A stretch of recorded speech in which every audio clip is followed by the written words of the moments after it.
अस्सलाम वालेकुम स्टूडेंट्स, हम करने जा रहे हैं मैथमेटिक्स सेकेंड ईयर। एक्सरसाइज है हमारे पास 3.3। तो एक्सरसाइज स्टार्ट करने से पहले मैं आपको सब्स्टिट्यूशन के बारे में बताऊंगा। सब्स्टिट्यूशन क्या है कि हम किसी भी क्वेश्चन को आसान बनाने के लिए वेरिएबल को किसी दूसरे वेरिएबल में चेंज करेंगे ताकि उस क्वेश्चन को इजी तरीके से हम सॉल्व कर सकें। तो देखते हैं, कुछ मैंने आपके पास इंटीग्रल लिखे हैं। 1/a² + x² की शक्ल में लाने की कोशिश करेंगे। अगर इस शक्ल में ला लेते हैं तो एक ही जगह पे हमारे पास 2 का स्क्वायर भी हो सकता है, तो हम इसकी इंटीग्रेशन लेंगे तो 1/a tan inverse x/a + c। तो अगर एक ही जगह पे हमारे पास होता है 2, तो वैसे ही 1/2 tan इनवर्स x/2 आ जाएगा प्लस c। और बाकी इसी तरह इंटीग्रेशन का साइन है और ओवर में x² - x² की इंटीग्रेशन है is equal to sine inverse x/a + c आएगा। अगर एक ही जगह पे हमारे पास फॉर एग्जांपल 3 का स्क्वायर होता है तो वैसे ही साइन इनवर्स x/3 + c आ जाएगा। इसी तरह सीकेंट की x dx/x √x² - a² is equal to 1/a secant inverse x/a + c। कुछ क्वेश्चन होंगे जिनमें हम सब्स्टिट्यूशन का मेथड यूज करेंगे और हमारे पास इस तरह बनेगा कि नीचे फंक्शन बन जाएगा और ऊपर उसका डेरिवेटिव बन जाएगा। तो ये मैंने आपको पहले भी इंटीग्रेशन के रूल में बताया है कि अगर नीचे आपके पास फंक्शन हो और उसका डेरिवेटिव पड़ा हो तो हम उसे किस में ले जाते हैं, लॉग की फॉर्म में ले जाते हैं, log into mod function plus c। तो देखते हैं क्वेश्चन को। क्वेश्चन नंबर है 2 आपके स्मार्ट सिलेबस का हिस्सा। तो क्वेश्चन नंबर 2 को हम सॉल्व करने की कोशिश करते हैं। अगर क्वेश्चन नंबर 2 है dx/x² + 4x + 13 और इंटीग्रल साइन है, तो अगर मैं इसे लिखता हूं dx/x² + 4x और +4 को मैं 13 से अलग कर लेता हूं और +9 को अलग कर लेता हूं। तो dx/ ये हमारे पास कंप्लीट फार्मूला बन गया है x² + 2 का स्क्वायर और +2ab। तो ये a + b का स्क्वायर जो है उसका फार्मूला कंप्लीट हो रहा है, तो हम x + 2 का स्क्वायर कर देंगे और +9 लिख देंगे 3 का स्क्वायर। अब अगर आप गौर करें तो x + 2 का स्क्वायर + 3 का स्क्वायर हम इसे इस फॉर्म में ले आए हैं। एक ही जगह पे क्या है हमारे पास 3 है और x की जगह पे हमारे पास क्या है x + 2 है। तो सब्स्टिट्यूशन में क्या करते हैं, हम x + 2 जो भी वेरिएबल होगा उसे अदर वेरिएबल में चेंज करते हैं। तो हम लेट करेंगे कि x + 2 इज इक्वल टू ठीक है। अगर वेरिएबल चेंज होगा तो उसका डिफरेंशियल भी चेंज होगा। तो कैसे करेंगे, अगर हम दोनों तरफ डिफरेंशियल लेते हैं, यहाँ पे dt और यहाँ पे x + 2 का डिफरेंशियल, तो dx डिफरेंशियल पे रूल्स तो डेरिवेटिव वाले यूज होते हैं।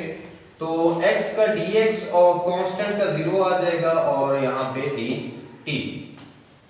तो अगर हम चेंज करते हैं वेरिएबल को dx/t का स्क्वायर और +3 का स्क्वायर, अब हम इसे इस प्रॉपर फॉर्म में ले आए। जैसे मैंने आपको बताया था एक ही जगह पे हमारे पास 2 भी हो सकता है, 3 का स्क्वायर भी हो सकता है, 4 का स्क्वायर भी हो सकता है, तो उसी तरह हम लिखते जाएंगे।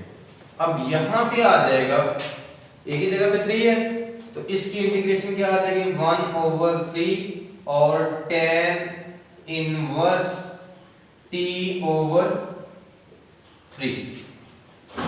तो यहाँ पे हमारे पास हम फिर दोबारा प्लेस करते हैं t को जो हमने पुट किया था 1/3 tan इनवर्स t की जगह पे क्या आएगा x + 2/3 और plus constant of integration.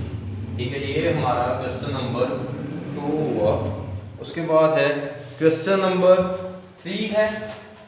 Question number 3 का सॉल्यूशन देखेंगे।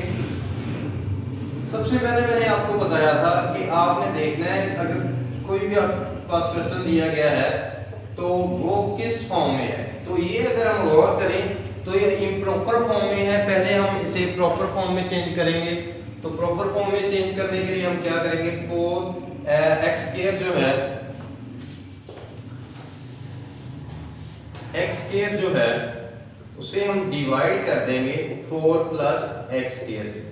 तो अगर हम 1 से मल्टीप्लाई करते हैं तो x² और +4 आएगा और साइन चेंज करते हैं ये कैंसिल -4 और इसे लिखा किस तरह जाता है कि 1 - 4/4 + x² और इसकी इंटीग्रेशन। अब हमें पता है हम पहले तो अलग अलग कर देते हैं इंटीग्रेशन को। 1 की इंटीग्रेशन -4 कांस्टेंट है बाहर लिख देंगे और dx/4 + x² बन जाएगा। और अगर मजीद इसे सॉल्व करते हैं -4 और dx/, मैं इस फॉर्म में लाने की कोशिश करता हूँ। 2 का स्क्वायर 4 को लिख सकते हैं प्लस x का स्क्वायर। अब आपके पास ये क्या बन गया है 2 का स्क्वायर और प्लस x² वैसे ही आ गया। अगर हम गौर करें तो एक जगह पे क्या आएगा 1/2 और tan इनवर्स x/a है तो x/2 + c। तो इसकी इंटीग्रेशन क्या आ जाएगी, x की इंटीग्रेशन आएगी हमारे 1 की इंटीग्रेशन सॉरी आएगी x और -4 वैसे ही कांस्टेंट और इसकी इंटीग्रेशन 1/2 इस इंटीग्रेशन से और tan inverse x/2 + c constant of integration. तो x माइनस अगर 2 से 4 को कैंसिल करते हैं तो 2 tan इनवर्स x/2 + c। ये हमारा होगा क्वेश्चन नंबर 3 का सॉल्यूशन।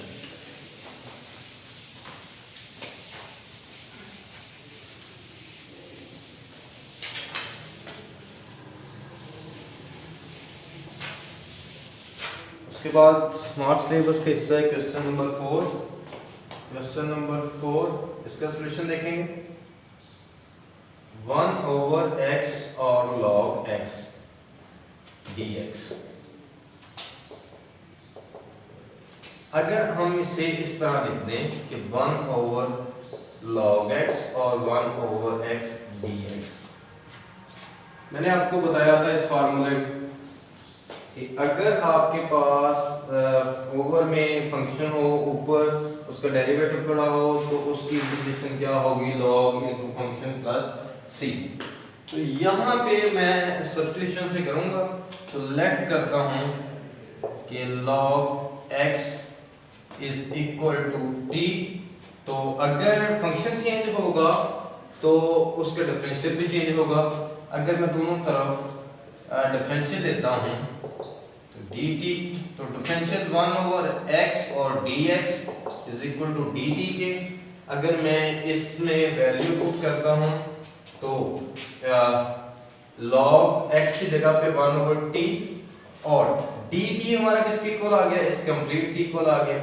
1/x dx के इक्वल आ गया तो यहाँ पे dt रख देंगे।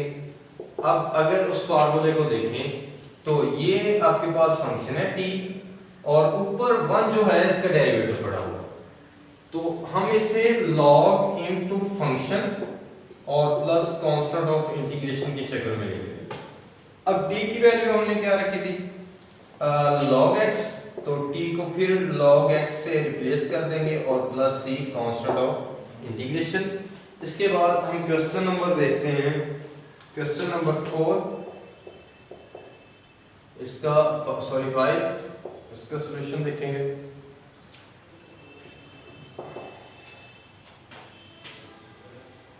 x + 3 और dx। यहाँ हम डायरेक्ट सब्स्टिट्यूशन लगाएंगे, पुट करते हैं x + 3 को = t के।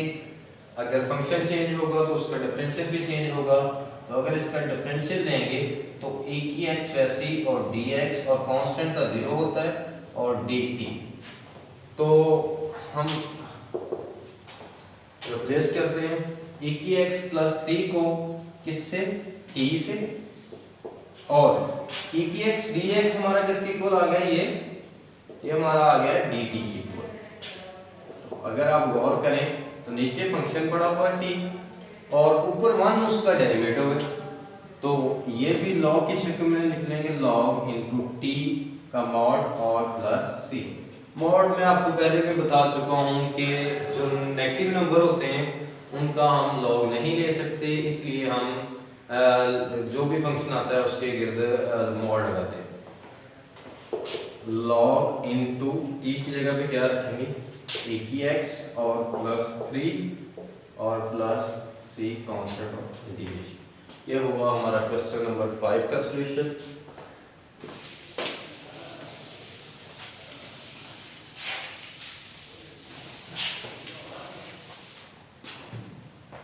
उसके बाद है क्वेश्चन नंबर 6, सॉल्यूशन देखते हैं। x plus v over x square plus 2bx और प्लस c और उसकी पावर 1/2 और dx यहाँ पे।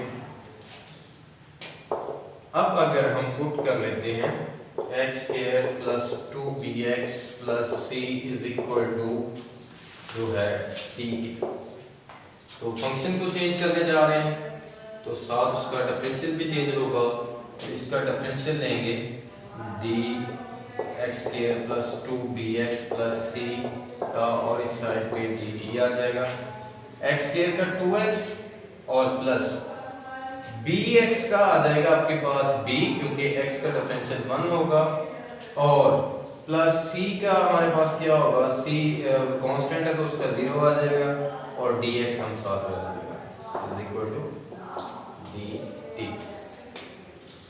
अब अगर हम गौर करें तो सॉरी यहाँ पे b भी था 2 भी था, अगर हम गौर करें तो हमारे पास ऊपर क्या है x प्लस b है, तो यहाँ पे 2 इजाफी है तो 2 हम कॉमन लेंगे, x प्लस b आ जाएगा और dx is equal to dt, x plus b और dx और उस साइड पे जाके 2 जो है dt पे डिवाइड हो जाएगा। अब फंक्शन जो हमने रिप्लेस किया है t उसे रखेंगे 1/2 है, और x प्लस b और dx की जगह पे हम dt ओवर 2 रखेंगे। अब 1/2 कांस्टेंट है नीचे आ जाए और dt ओवर t की पावर 1/2 आ जाएगी। अगर हमारे पास विद आउट पावर फंक्शन होता, मैंने आपको ये रूल बताया था, फिर तो हमने इसे लॉग की फॉर्म में लेके जाना, लेकिन इधर पावर आ गई है तो हम इसे ऊपर ले जाएंगे t की पावर -1/2 dt। और अगर t का हम यहाँ पे देखें, मैंने आपको सेकंड रूल बताया था कि अगर आपके पास फंक्शन की पावर हो और साथ उसका डेरिवेटिव पड़ा हो और उसकी इंटीग्रेशन क्या आएगी, फंक्शन की पावर में हम 1 प्लस कर देंगे, ओवर में 1 प्लस करके वैसे ही पावर लिख देंगे और प्लस कांस्टेंट ऑफ इंटीग्रेशन। तो इधर भी उसी तरह 1/2 और t की पावर -1/2 प्लस 1 ओवर में -1/2 प्लस 1 और प्लस कांस्टेंट ऑफ इंटीग्रेशन। तो ये हमारे पास क्या बनेगा, 1/2 t की पावर 1/2 ओवर में 1/2 प्लस कांस्टेंट ऑफ इंटीग्रेशन। तो